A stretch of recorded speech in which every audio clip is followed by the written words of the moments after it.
Good evening and welcome to Democratic Television, the place where we discuss issues and events that are important to democratic values. My name is LaKenya Middlebrook and I'm delighted to be your host this evening.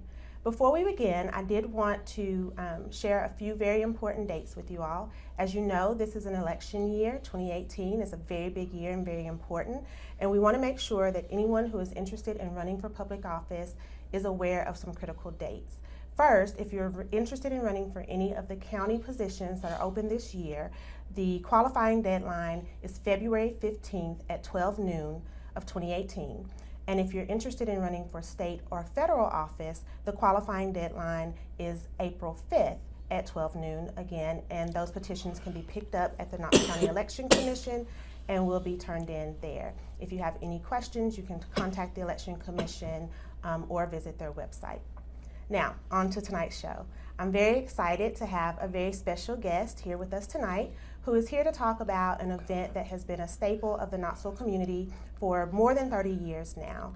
Our guest tonight is going to be the Reverend Dr. Harold Albert Middlebrook Sr., and we are going to talk about the Martin Luther King Jr. Commemoration Commission's work and the King Celebration that is put on every year here in the Knoxville community. So Dr. Middlebrook, welcome and thank you for joining us today. Thank you for having me. And full disclosure, absolutely relation. So I'm very excited that you are able to join us to talk about And I'm delighted to be here with you. To talk about this wonderful celebration. So just a little bit about the history of the King celebration in our community. I think for those of us who have been here any amount of time, it kind of feels like something that has always happened because it's been such a staple. But in reality, the celebration has only been happening for a few decades now. I know that the national holiday didn't begin until I believe it was 1986. Right. But here in our community, tell us a little bit about how the celebration got started, what some of the challenges were, and how it's grown over the years. Thank you for having me. When I first came to Knoxville 41 years ago, there were small groups of people who were having little celebrations. The YWCA would have a celebration on Crew Street. The YMCA then would have one, and the Advocates for Neighborhood Development would have a little celebration. Knoxville College would have their own celebration.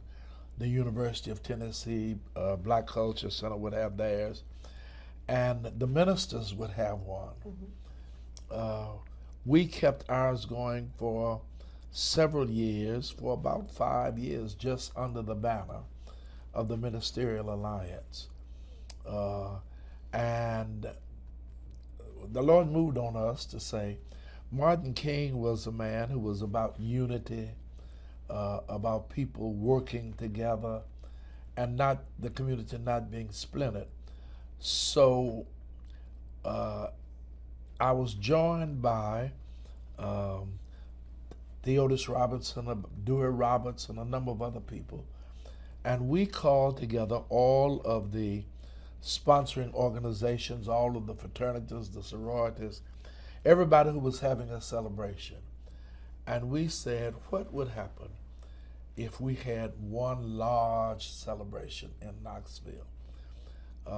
We were fortunate at that time.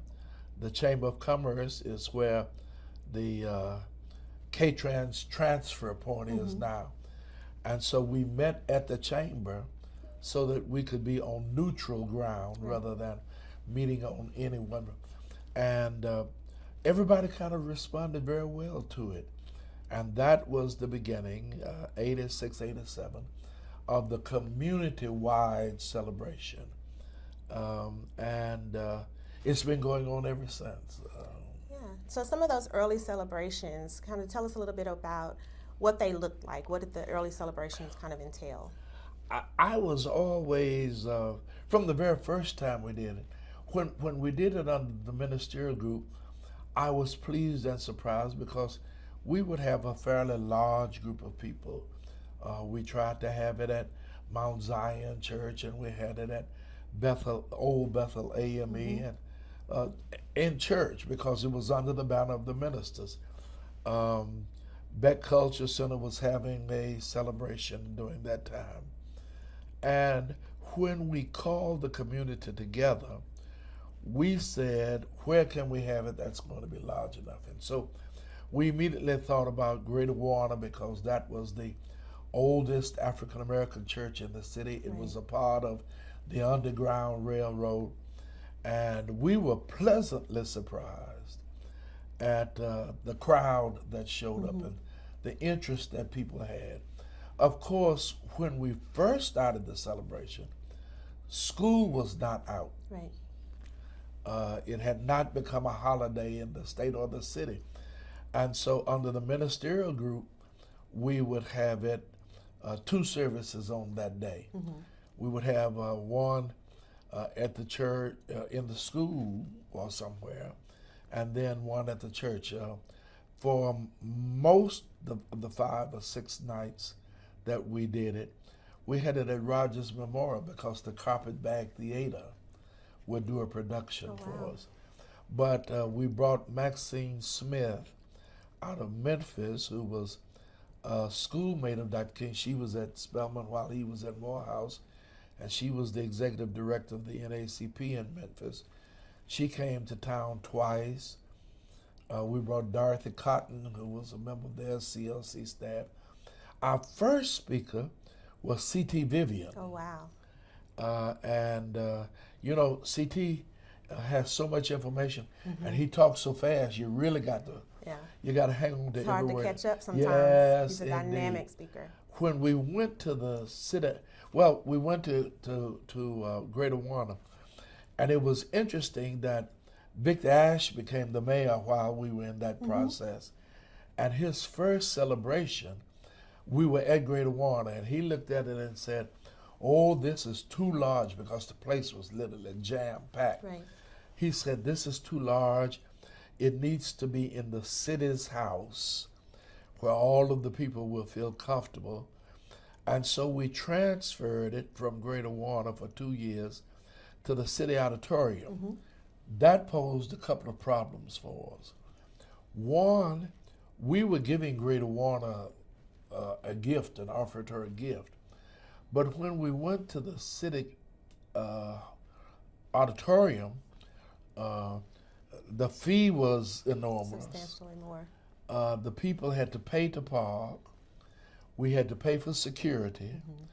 We had to pay for a stage manager, a lighting manager, and a sound manager. And when it became an actual holiday, we then had to pay them double time or triple time because it was a holiday. Right. And we didn't get any more people, and the atmosphere was not as great. So we said, we're going back to Greater Warner because that's where, and so people went back, we went back to Greater Warner, and it was a grand celebration. We brought Hosea Williams to town over there. We brought Naomi Barber King, who was the wife of the Reverend A.D. William King, Dr. King's brother. But those were, one year we had it, and we had a real problem.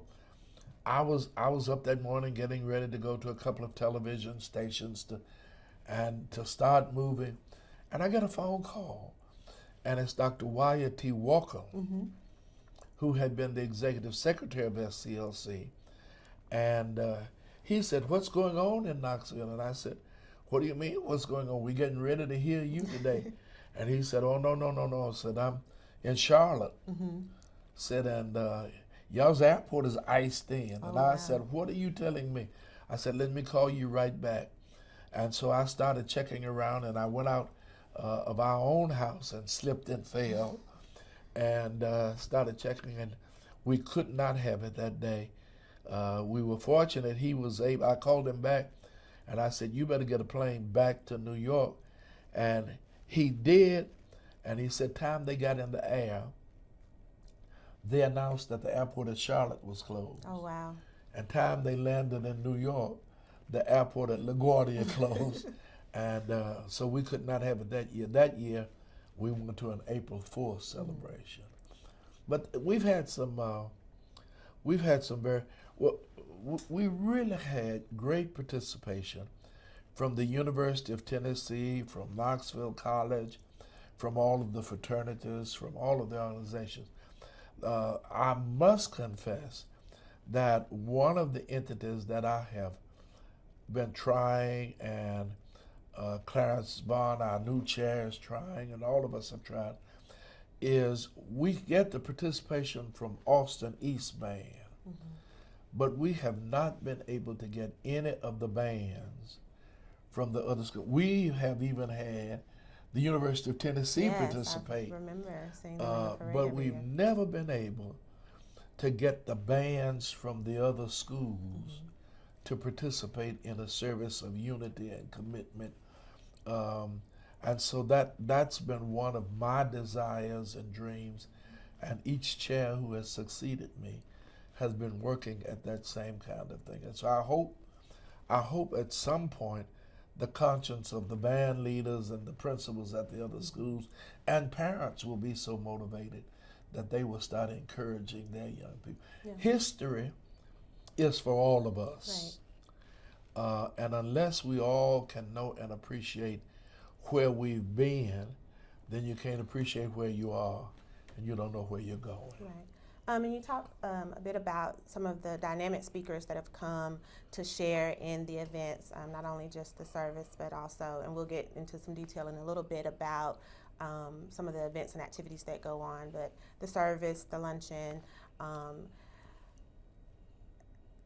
really being able to expose the community to some awesome change agents from across the nation.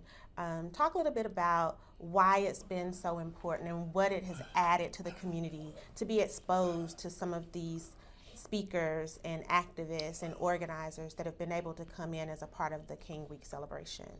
Well, you know, Knoxville is kind of nestled in the mountains. And so if we aren't careful, we start thinking that the only things that are going on in the world are those things right here in Knoxville. Right. And there are so many various projects, programs, and people who are involved all over the country that we feel that Knoxville needs to be exposed to other programs, to other activities, to community leaders around the country. And so we struggle to bring them in.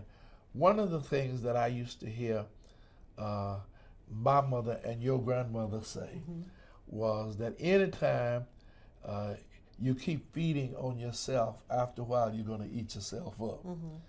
And so we've kind of felt that to just try to get speakers from right here who are not exposed to the broader community and the nation limits our people in terms of their education. So we've tried to bring in people who had exposure. Many people will remember the late Dr. Fred Shuttlesworth, who used to come here, and so many. About 10 years ago, we brought Dr. Otis Moss Jr. Many people don't know, but Otis Moss was in Atlanta, then went to Ohio. He was very active with us. He was one of the mentors and supporters of Jesse Jackson with Bread Basket Push, Rainbow Coalition. And for a number of years, he has come to the Knoxville area, right up at the Haley Farm, to do the National Children's Defense Funds program, the Proctor Institute, and so many people have said to us over and over, boy, we were impressed by Dr. Moss. Thanks be to God, we've got him coming back this year. That's awesome. But it's so important, for us to expose our young people, to expose the broader community on the voices that are out there that are so articulate and that have a message for us for today. Yeah, and I think one of the things that is really unique about the King Week celebration, and one of the things that hopefully the community appreciates, is the breadth of information and the range of disciplines that it covers. So it's not just organizers or activists. You also have journalists who have been on the front lines and have Yes. seen the movement. You have people who deal in the area of economics. You have people who deal in the area of criminal justice reform, health, that can come in and talk about how all of these issues work together to impact our society, and really help the community to understand the broader impact and broader focus of Dr. King and his message, that it wasn't just about racial justice, it was also economic justice. It was also, about basic human decency and people having the opportunity to experience life and the opportunities that other people experience. And so I think that that's been a really strong point for the commission, and something that has helped this celebration sustain at the level that it has, because it's still, 30 some odd years later, continues to be a really big celebration, and I think that it's because it touches so many areas of life. Well, one of the things that we've been able to brag about over the years is that we have the second largest celebration in the South, second only to Atlanta. Wow. I went to Atlanta, and I saw them hosting something that I thought was important here, and I think a couple of other staff members, former chairs who assisted us with this, Miss Loretta Bradley was in, but they have in Atlanta an interfaith service. Yes. They really have an interfaith breakfast, and the clergy from all over the area come together. They come in a prayer service and in a service of commitment. And so we started here the interfaith prayer service, which always occurs on Wednesday, as part of our kickoff, because we believe that you ought to do it with prayer and with commitment. And it's an interfaith thing. It draws in people from the Hindu community, people from the Shiite community, people, just Muslims, just everybody. Right. And this exposes people to other faiths and to other beliefs, so that you don't get locked into just your. Right. And that works well. One of the other things that we thought about years ago, 20 some odd years ago now, was on the holiday itself, you're not going to get the business people coming to the celebration. Right. So we figured, how can we involve the business community so that they become exposed to the thinking of community, of sharing. And so we created the luncheon. And one of the things that somebody said to us was, the business community is not going to permit their employees to just come to the luncheon. You've got to present something educational. So as a part of that, we have the business symposium. That meets on Thursday mornings at 8:30, and we tried to bring in people who would spur and spark discussion about issues that would affect us in terms of the business community. Right. And this gives people in the community an opportunity with a block of time to come to the celebration. And then we have the luncheon, where we give awards and recognition to business, to people who are making other contributions in various areas, education, and recognize what they are doing, with the hopes that it will motivate others to do some things also. And so we're delighted that we have several phases. Then on Saturdays, we now have a teacher in-service training session where teachers actually earn points in-service credits. And they come and get exposed to new ideas, to new ways of doing things, and the new thinking. Right.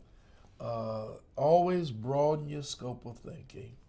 And then on Saturdays, we have a youth symposium We have going on every year a youth essay contest where young people write major essays, I say, on the theme, and so that there is in this process on Sunday night or Monday nights rather, we have the night with the arts, and within the last 5 years, we've added a new twist that really kicks us off on Friday nights, and we expose our community to the visual arts in terms of the works of artists who are in our community, to talent, and we have the art gallery on, and that opens up another whole spectrum. So the commission keeps trying to expose people in various areas of and involve everybody, to give everybody a place at the table. Yeah, absolutely. And just to kind of piggyback off of that, you kind of started to run through the schedule, but they do have the art exhibit, which is ongoing throughout the entire month of January. And so folks who are interested in seeing that exhibit, I have been able to see that exhibit, and a lot of the pieces are absolutely amazing, and that is at the Emporium on Gay Street. And so you can stop by the Emporium and see the art exhibit.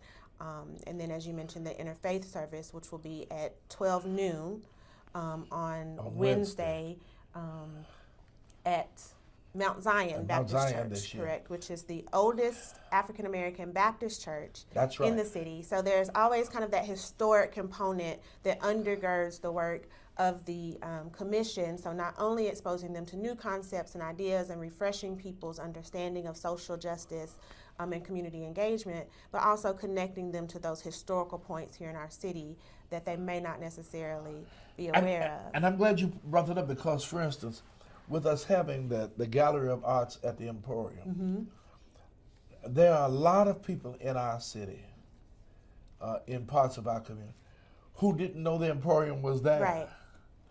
And who wouldn't know.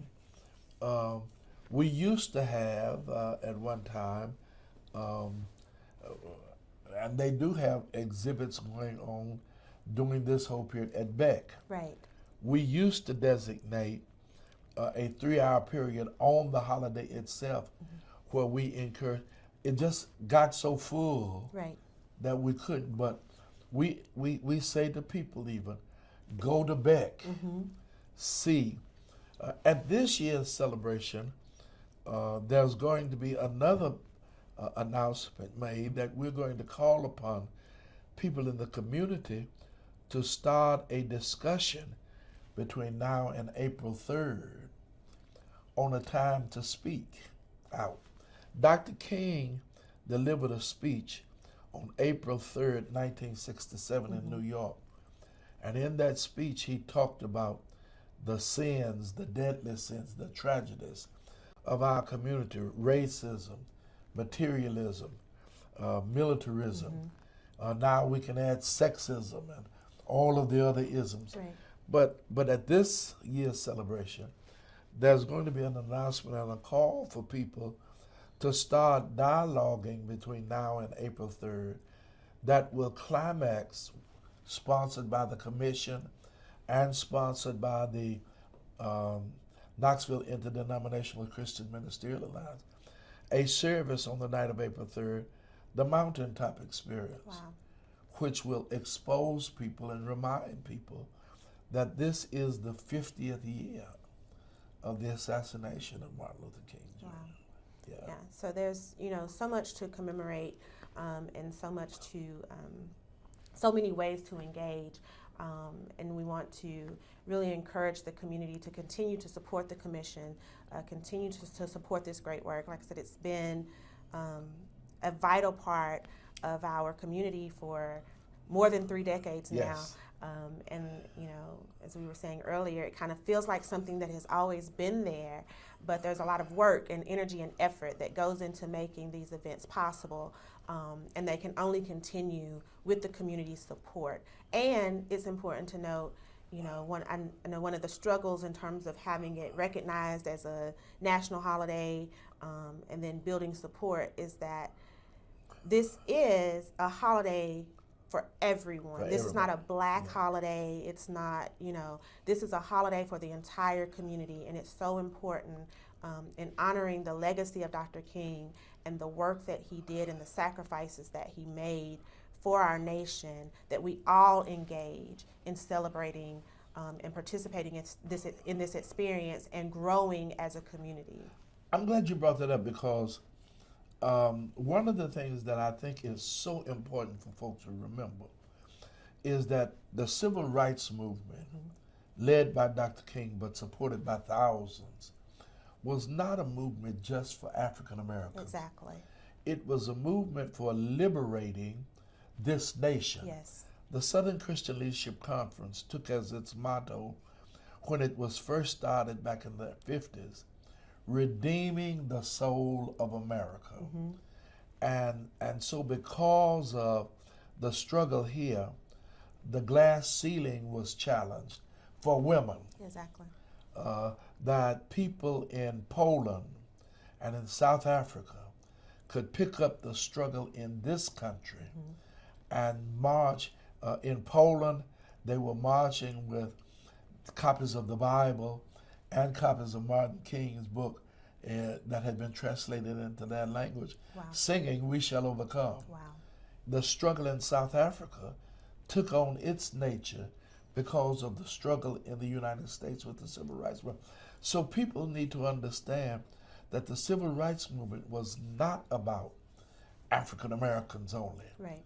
It was about liberating people, liberating the thinking, raising the standard of thinking in the minds of people everywhere, so that we start looking at who we are as a nation and what that means. And so it is a celebration of the life of Martin King, but it is also a commemoration of the thousands of people who gave so much to make this country what it is. Awesome. Well, we want to first thank you for coming and sharing all of this vital information with us and kind of talking about the history of the event and how inspiring it's been to our community. And once again, we do want to review the schedule of events. So at the time that this will be airing, a few events will have already taken place, but you can participate in the Race Against Racism, which is sponsored by YWCA, will be on Saturday. That's at the Y on Crew Street. At the YWCA on Crew Street, not downtown. Right. If you have a young person that would like to participate in the Youth Symposium, which is a great addition to the events, that will be held at Austin East High School on Saturday. And then on Monday, the 15th, the Memorial Parade will kick off. There'll be, for those of you who have participated before, there'll be a little bit of change. It's going to be going from Chilhowie Park toward downtown, and the service will be at the Overcoming Believers Church on Harriet Tubman. I believe the parade kicks off about 8 a.m. And then the Night with the Arts will be at the Tennessee Theater and will feature the Knoxville Symphony Chamber Orchestra, and promises to be a great event. Well, you've got the choir, you've got carpet bag, and you've got all of It's going to be lots and lots of activities and events. And you can visit the MLK Commission website, www.mlkknoxville.com. And we invite you to watch our YouTube channel, DTV Knox, and we'll see you guys next time. Bye, y'all.